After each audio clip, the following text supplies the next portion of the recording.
Welcome to this month's edition of What's New in Digital. Today, we're going to be chatting with Juda, who is an advertiser at NTM, who focuses in on multiple platforms. He brings a lot of holistic marketing to his campaigns, and we're going to have a really good discussion today on that, the future of Facebook, and also diving into some attribution issues that we're experiencing as an agency right now. So what we always do is we talk about 3 trends that we're noticing. And let's start off, Juda, with your first one, which is around attribution. Yeah, most definitely. I mean, these are actually like, especially the third one, they're just super random topics and they're fun to think about, like thinking about what the world is going to be like in 3 years, 5 years. We've got people like Mark Zuckerberg that are out there with these haptic gloves that you can actually start to feel when you're touching somebody in the virtual world. I mean, it's insane. And sometimes as a marketer, I'm like against it because I feel like there's potential for a lot of evil.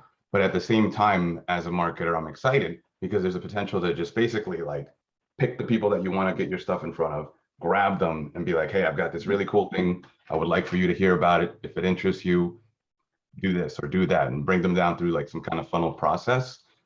Actually working, like before diving into it, working with No Typical Moments is really awesome because I've seen all these different kinds of customers. Like there's a meditation retreat that is like a perfect match for when somebody's Googling for a meditation retreat, but then also they're getting more leads by having people targeted that are into yoga, that are spiritual, that are looking for something like this. And you just find all these people and you match them up, which I think is one of the things that excites me most about paid media.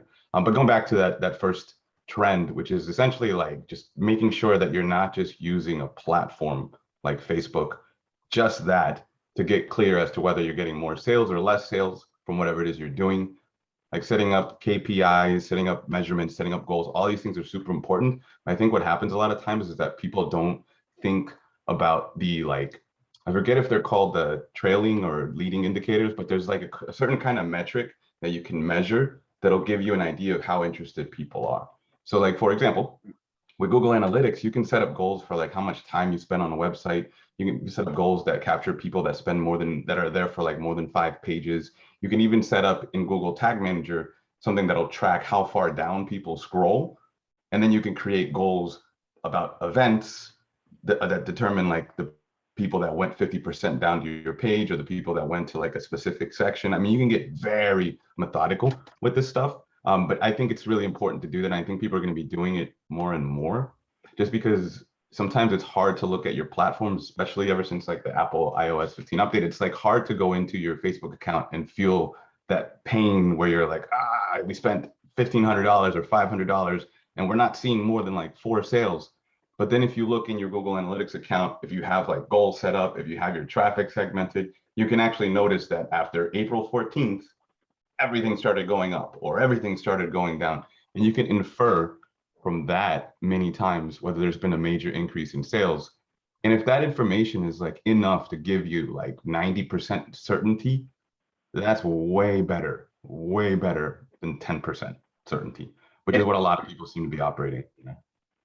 So this is a bigger emphasis because of all the iOS updates that happened in 2021, correct? Yeah, it's a big part of that because I mean, advertisers everywhere will tell you that like their accounts appear to have just gotten really like unclear as to whether somebody's winning or not. And it makes sense because like all of a sudden you went from seeing X amount of sales or X amount of leads in your account reported right then and there to all of a sudden everybody's like, most people use Apple iPhones. And so most people are like, you know what? Nah, I don't really want my information tracked, which is understandable. But also like something kind of there's a whole other tangent because like there is no privacy anymore. It's just not that way. And I don't think it's necessarily a bad thing to embrace that.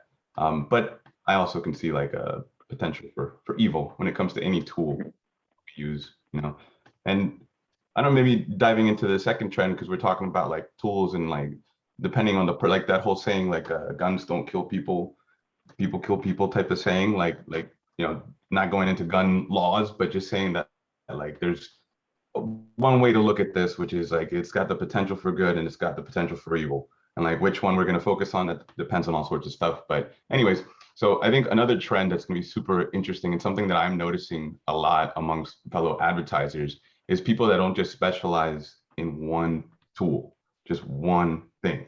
Like it's not Right. just Facebook agency, it's not just a Google agency. It's about the specific company and the problems and the needs and getting in front of where the people are that want to buy from them. Like we have one client that focuses specifically on HR related individuals, and this is a software company. It's a software company. Software is complicated. It can be a little difficult to communicate, and sometimes you have to do that with more than just one touch point. So you can capture like a search from Google when somebody types in like let's say logistic software, but then also you need to bring them back. You need to keep educating, keep solving their problems or showing them a possibility where they can have an easier life. For example, using an app that helps them manage their inventory. And so I think that's going to be a big shift. And it's people not just thinking about like, I'm going to get my Facebook blueprint and become a Facebook advertiser, but thinking about, oh, this is awesome. How else can I reach these people at the exact time that they need to be reached so that they're more likely And to buy? let me clarify that too. So what I'm hearing as well is just being a Facebook advertiser and being a business manager and pressing buttons is not what you need to be an effective advertiser heading into 2022. You need holistically to know is this the right audience? Are the creatives working? Is tracking set up? What's the entire customer journey flow? Because just literally having a narrow lens of I'm in business manager and just my job is really going to put you behind the curve of what clients and organizations need to succeed in digital right now.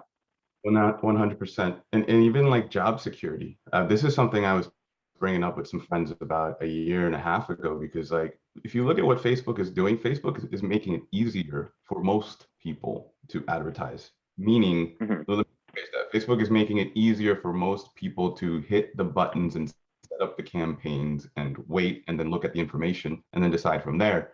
But like the actual deciding of like how to match the message to the market, the actual like deciding of how to test it, the actual like flow of how to go around A/B testing and all these things involved and looking at all these metrics, all of that takes strategy and thought. It takes like thoughtfulness. It takes like the intention of all of that stuff. And many times, if you don't set these things up from the get-go, you waste money and you waste time and you waste the ability to be able to scale intelligently because you don't really know what's going on. And so I think that Facebook is actually making it easier to advertise. And I think Google's doing similar stuff.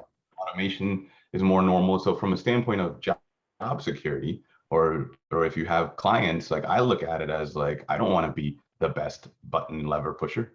I want to bring value and I want to help create the systems.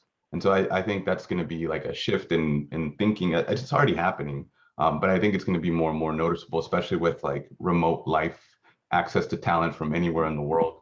I mean, there's just so many possibilities, and it's exciting. I think like I love working remotely. I love working with people in like a collaborative way, and you still get access to some of the smartest people because you're not limited to photography. Let me give an example before we go to the third one of a recent client project. They've had a $99 offer and they're thinking of switching to a subscription site moving forward.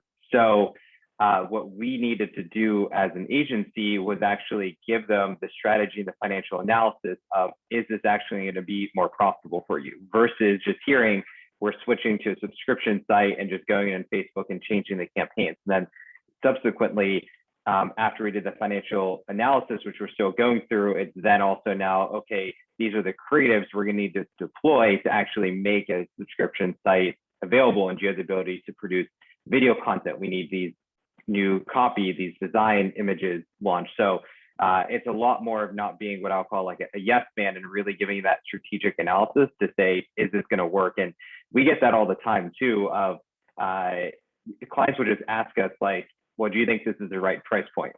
And you can't give the answer of, well, I'm just a business manager in Facebook. Like they're pretty much, needing you to give them that analysis, whether you want to or have the ability to or not. Mm-hmm. Oh yeah, 100%. Those financial forecasts are huge. I actually think it's like playing poker. Like you don't necessarily have to know the exact percentage. Actually, like won some poker the other day and I was super excited. I bought it for $50 and I made $170. I was like, yay. But I didn't know, like, I didn't have a mathematical understanding that was perfect. But having that extra information, having like an understanding of the game, having an understanding of how to play, having an understanding of the psychological aspect, all that stuff makes you a better poker player and it makes you a better marketer. Having a partner that's willing to actually focus on that and put their time and energy, expertise, all the many years and nights of sitting at the keyboard or the notebook or the board and like collaborating, having someone that can help you with that, I think is huge.